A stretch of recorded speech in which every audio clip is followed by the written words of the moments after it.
this economy was perfect, 2 months ago before the stock market crashed.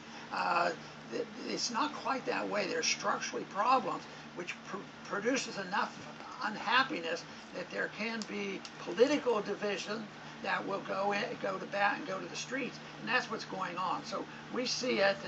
Antifa is getting some criticism now. I think it deserves a lot more criticism because they do represent an entirely opposite direction than what we've been used to in America. Because then there's the cultural Marxists and there's the economic Marxists, and they're both out there talking.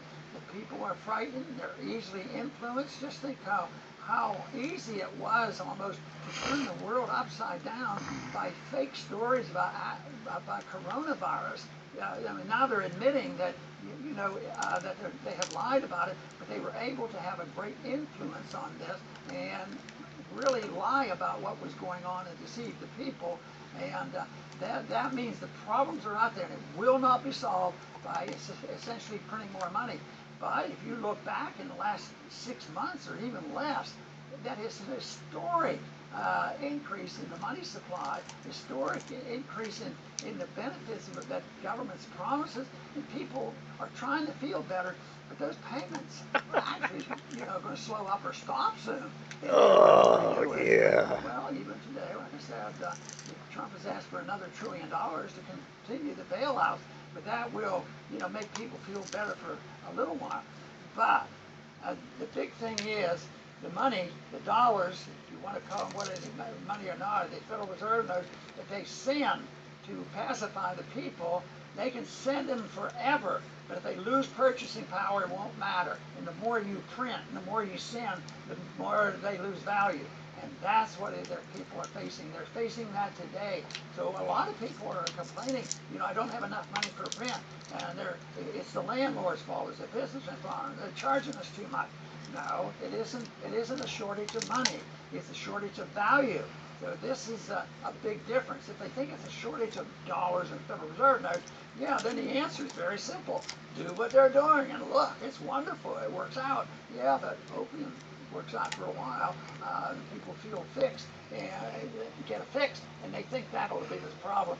But it's very temporary, and one day soon, I think we're going to see unraveling of this so-called recovery.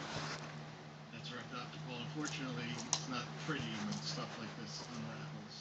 So hopefully we can add some value to our viewers on how to prepare, what to at least anticipate what's ahead. And what's ahead is rising prices, as we're talking about, and those rising prices are going to make people angry. And they should want an end to the Feds, but we already know that that's probably not going to happen. They're going to blame businesses, blame another country, but whatever, they'll come up with something to blame. And because Americans are conditioned to go to government to solve problems, they're going to want government to do something about these rising prices. Now, the government should do nothing. But since the government will do something, they will most likely institute price controls, which will multiply problems. Price controls always lead to shortages. So instead of having goods on the shelves at higher prices, market prices, we'll have price controls. Oh, no, you want it over there. Okay. So as long as people keep running to government to do something, fix these problems, government does not fix problems, it only multiplies them.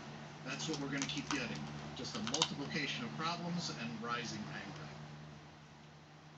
The economy reminds me a little bit about what was going on the other side of the world during the late 1980s, because Japan was the kingpin. We were upset with Japan because they were buying up all our stuff and they were doing so well and they were stealing our secrets, and they went on. And their stocks skyrocketed. They were up at one time up to, I think, 39,000.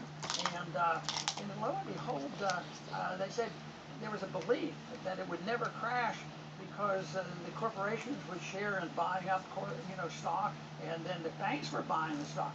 Literally, the government and their central banks were buying it. So this was going to last forever. Well, that thing that didn't last forever, it crashed. It hasn't even recovered. Now it was 39,000 back then. Now it's still 22,000.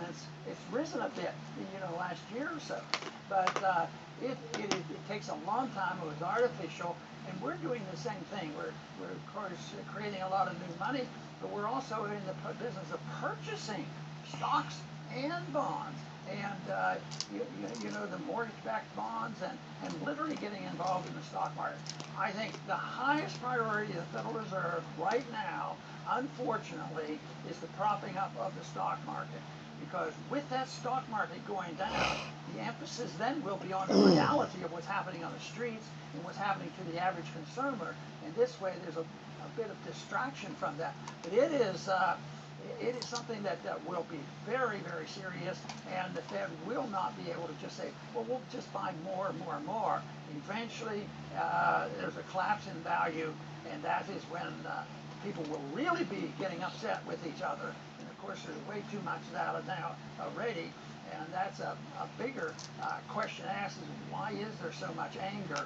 And there's some pretty good explanation of that if you understand who initiates violence and who allows this to happen. Because if you go back to the origination of a lot of violence, it comes back to what governments do.